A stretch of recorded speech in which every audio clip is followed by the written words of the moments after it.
দূর করার জন্য। কিন্তু অত্যন্ত দুঃখের বিষয়, অত্যন্ত পরিতাপের বিষয়, সেই কমিটি এখন পর্যন্ত কোনো রিপোর্ট দিতে পারেনি। আজকে প্রায় ৬৭ বছর চলে গেল।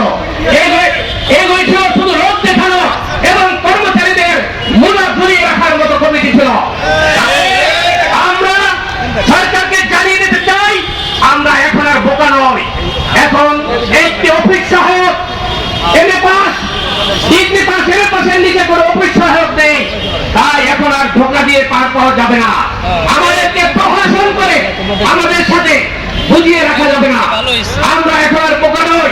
আমরা আমাদের অধিকার পাই টু পাই বুঝে নেওয়ার জন্য প্রিয় ভাই বোনেরা, কেন আজকে অবস্থান ধর্মঘট? আমরা সেই বৈষম্যের বিরুদ্ধে একের পর এক মানববন্ধন করেছি। আমরা সেই বৈষম্যের বিরুদ্ধে সাংবাদিক সম্মেলন করেছি। আমরা সেই বৈষম্যের বিরুদ্ধে একাধিকবার সরকারকে স্মারকলিপি দিয়েছি। কিন্তু অত্যন্ত পরিতাপের বিষয়, সরকার আমাদের কথায় ভ্রুক্ষেপ করেননি। যার পরিণতি কি হয়েছে 5ই আগস্ট আমরা দেখতে পেয়েছি।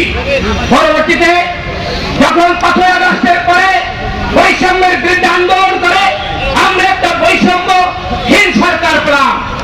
আমরা সেই বৈষম্যহীন সরকারের কাছে, একটি বৈষম্য মুক্ত সরকারের কাছে দাবি জানালাম আমাদের দাবি সাধ্যভাবে মেনে নেওয়ার জন্য। ডক্টর ইউনূস সাহেব আমাদেরকে ওয়াদা দিলেন, আপনারা কোন মিছিল মিটিং করার দরকার নেই, আপনাদের যৌক্তিক দাবি সমূহ লিখিত আকারে আমাদের কাছে পেশ করুন। আমরা ওনার কথায় সাড়া দিয়ে আমরা লিখিত আকারে ওনার এই যমুনায় ওনার প্রধান উপদেষ্টা দপ্তর সহ সকল অর্থ উপদেষ্টার কাছে, জনপ্রশাসন উপদেষ্টা, উনি আমাদের সরকার প্রধান, উনি আমাদের জনপ্রশাসন উপদেষ্টা, আমরা সকল উপদেষ্টার কাছে আমাদের দাবি সমূহ উত্থাপন করলাম লিখিত আকারে। আমরা ধৈর্য ধরলাম প্রায় 3 মাস। উনি বলেছিলেন আমাদেরকে 3টি মাস সময় দেওয়া হোক, কিন্তু আমরা 3 মাসের বেশি সময় দিয়েছি, কিন্তু দেখতে পেয়েছি সেই কথার কাজে কোনো মিল নেই। তাই আমরা এরপরে অনেকবারে একাধিকবার তাদের সাথে অফিসিয়ালি যোগাযোগ করেছি। আপনারা সবাই জানেন প্রধান উপদেষ্টার কাছে আমরা স্মারকলিপি নিয়ে গিয়েছিলাম। উনি আমাদের কাছে সাক্ষাৎ করার কথা ছিল। আমাদের কাছে এখানে থেকে উপপুলিশ কমিশনার রমনা সাহেব কথা দিয়েছিলেন আমাদেরকে প্রধান উপদেষ্টার সাথে কথা বলিয়ে দেবেন। কিন্তু আমরা দেখতে পেলাম, আমরা ওনার কার্যালয়ে গেলাম, উনি আমাদেরকে সময় দিতে পারলেন না। উনি পাঠিয়েছিলেন ওনার প্রেস সচিবকে। ওনার প্রেস সচিবের কাছে আমরা অত্যন্ত ভদ্রভাবে বলে এসেছিলাম যে আমাদের এই সাধ্য ভাতা আমি না বললে আমরা কর্মচারীরা বলতে পারছি না। উনি আমাদেরকে কথা দিয়েছিলেন আপনাদের দাবি সমূহ গুরুত্ব অনুযায়ী একের পর এক বাস্তবায়ন করার জন্য আমরা প্রয়োজনীয় পদক্ষেপ গ্রহণ করব এবং আমার কাছে স্মারকলিপি দেওয়া আর প্রধান উপদেষ্টার কাছে স্মারকলিপি দেওয়া একই কথা। কারণ আমি সরাসরি তার হাতে নিয়ে এটি বাস্তবায়ন করার জন্য আপনাদের পক্ষ থেকে অনুরোধ জানাবো। কিন্তু অত্যন্ত দুঃখের বিষয়, তাও প্রায় 2 মাসের বেশি হয়ে গেছে, এখন পর্যন্ত আমাদের ব্যাপারে কোন দৃশ্যমান পদক্ষেপ গ্রহণ করা হয় নাই। আপনারা জানেন সরকারি কর্মচারী যারা আছে 11 থেকে 20 জনের এই বিষয়ে ইতিমধ্যে কয়েক দফা বক্তৃতা আমিও আপনাদের সাথে দিয়েছি। সরকারকে আমরা পরিষ্কার করে বলতে চাই, এই সরকার অভ্যুত্থানের উপরে দাঁড়িয়ে থাকা সরকার। এই অভ্যুত্থান কারা করেছে? এই দেশের ছাত্র, শ্রমিক, জনতা। এই দেশের তরুণ ছাত্ররা, তরুণ শ্রমজীবীরা, তরুণ শ্রমিকরা, কর্মচারীরা, তারা সবাই জীবন দিয়ে, শিশু, নারী, বৃদ্ধ, বাঙালি, চাকমা, হিন্দু, মুসলমান, সবাই মিলে কিন্তু এই বাংলাদেশটা নতুন একটা যাত্রায় নিয়ে এসেছে। এই বাংলাদেশে কেউ খাবে কেউ খাবে না তা হবে না। এই বাংলাদেশের বাজেট, এই বাংলাদেশের বাজেট, এই বাংলাদেশের আর্থিক নীতি, বেতন নীতি, এই সবকিছু কতিপয়ের জন্য একরকম হবে। সরকারে যারা পলিসি মেকার, ক্ষমতার কেন্দ্রে বসে আছেন, তাদের জন্য একরকম হবে। আর দেশের লক্ষ লক্ষ কর্মচারীরা, লক্ষ কোটি শ্রমিকরা, কৃষকেরা, তাদের জন্য আরেক রকম হবে। এইটা আর মানা হবে না। আজকে এখানে কর্মচারীরা বাংলাদেশের এই রাষ্ট্র প্রশাসন এটা সচল রাখার অন্যতম গুরুত্বপূর্ণ অংশ। কর্মচারীরা ছাড়া একদিনও প্রশাসন চলবে। কাজেই কর্মচারীরা যেহেতু এক গুরুত্বপূর্ণ অংশ, তাদের প্রত্যেকের জীবনের মর্যাদা, তাদের জীবনের সেই মর্যাদা রক্ষার জন্য তাদের আয় এবং তাদের সকল সুযোগ সুবিধা আপনাদের নিশ্চিত করতে হবে। আগামী বাজেটে মহার্ঘ ভাতা সহ এই যে নানান দাবি, সিলেকশন গ্রেড এবং ইত্যাদি, এই সকল দাবি আপনাদের মানতে হবে। এমনিতেই সরকার তো দুই নীতিতে চলছে, দুই নীতি না, এখন তিন নীতিতে চলছে। এক সরকারি অফিসে কর্মচারীরা আছেন, এখন বিশ্ব ব্যাংকের পরামর্শে তারা কর্মচারী নিয়োগ দেওয়া বন্ধ করে দিয়েছে।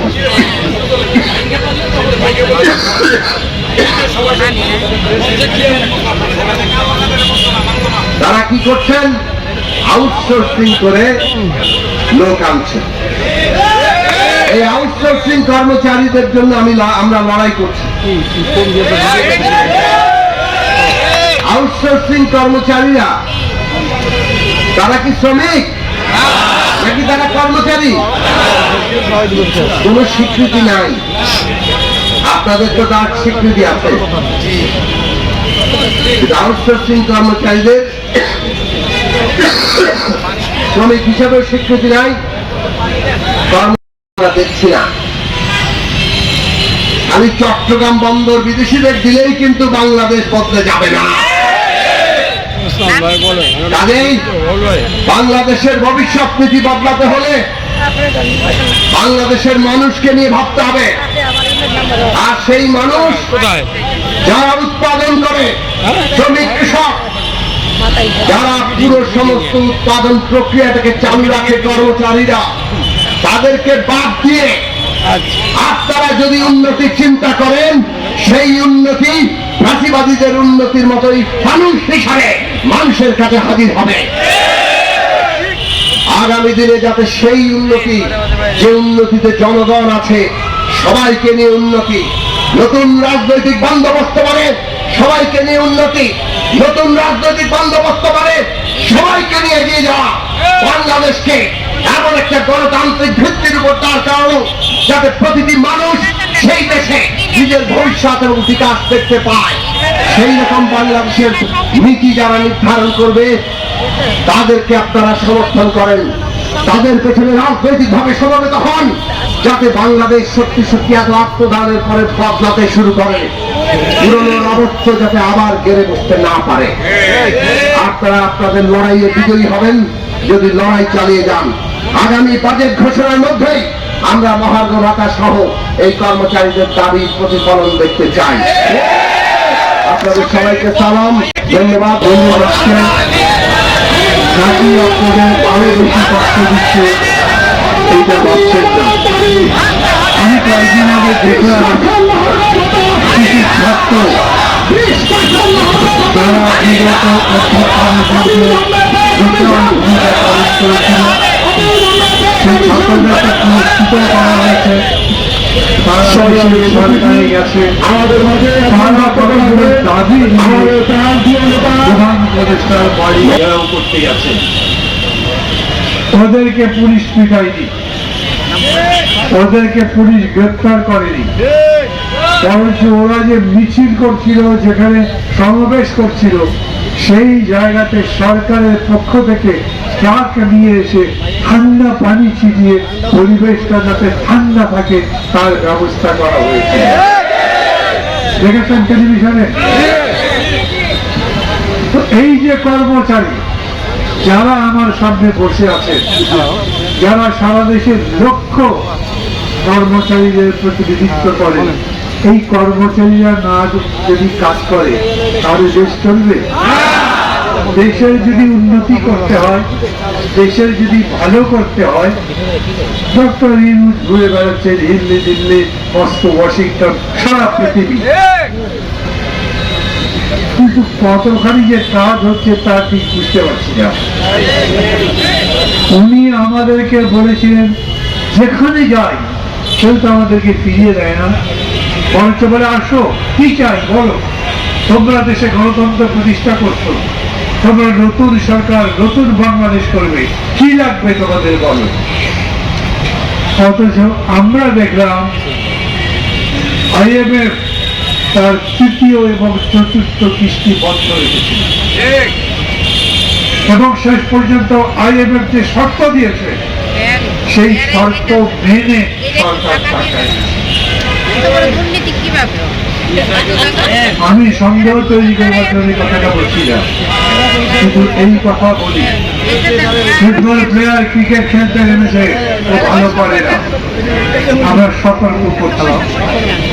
প্রফেসর ইউনূস হয়তো অনেক ভালো কাজ করবার চেষ্টা করছে, কিন্তু এই কর্মচারীদের একজন কেউ যদি জিজ্ঞেস করে, তারা বলবে না যে তাদের জন্য ভালো কিছু হয়েছে। এই যে 7 দফা, এই 7 দফা নিয়ে 7 মাস আগে বক্তৃতা করেছি, তারও আগে বক্তৃতা করেছি। আমাদের নেতারা চট্টগ্রামেও গেছেন, আমরা কর্মচারী নই, কিন্তু আপনাদের এই 7 দফাকে ন্যায্য মনে করেছি। আপনার এর মধ্যে যে দাবিগুলো উত্থাপিত হয়েছে, সেই দাবি কোনো ব্যক্তির স্বার্থের প্রতিনিধিত্ব করে না। এই দাবি এই দেশের কর্মচারীদের পক্ষের কথা। এইটা কোন রকম কথা হলো যে পে স্কেলই হয় না কয়েক বছর ধরে, কি রকম কথা? 10 বছর ধরে পে স্কেল হবে না কেন? এখন বলতে পারে এই 10 বছর ধরে তো আর আমরা ক্ষমতায় ছিলাম না, যারা ক্ষমতায় ছিল তারা এটা দেয়নি। আমি বলছি তাহলে এখন যারা ক্ষমতায় আছে তাদের তো আগে ঘোষণা করা উচিত, আমরা এই বছর পে স্কেল দেব, বছরে বছরে পে স্কেল দেব, প্রতি বছর বেতনের মধ্যে যে বৈষম্য হয় সেই বৈষম্যগুলো আস্তে আস্তে আমি বৈষম্যহীন বাংলাদেশ করতে চাচ্ছি। এটা আপনাদের দাবি, আমাদের দাবি, প্রফেসর ইউনূস তো একই দাবি করেন, এই সরকার তো এই দাবির প্রতি সমর্থন করেছে। তাহলে এর পেছনে যতগুলো দাবি আছে, এই দাবিগুলো নিয়ে সেদিন আমি প্রেস ক্লাবে বলেছিলাম, এই কর্মচারীদের নেতাদের ডাকেন, চা বিস্কুট খাওয়ান, ভালো কিছু যদি নাই খাওয়াতে চান কথা বলে, তাদের প্রশ্ন কি, তাদের কথা কি, তাদের যুক্তি কি শোনেন, যেগুলো ঠিক হয়, যেগুলো আপনাদের সাধ্যের মধ্যে আছে সেগুলো মেনে নেন। একবারে সব দাবি মানতে হবে তাও বলছি না, কিন্তু পর্যায়ক্রমে সব দাবি মানতে হবে।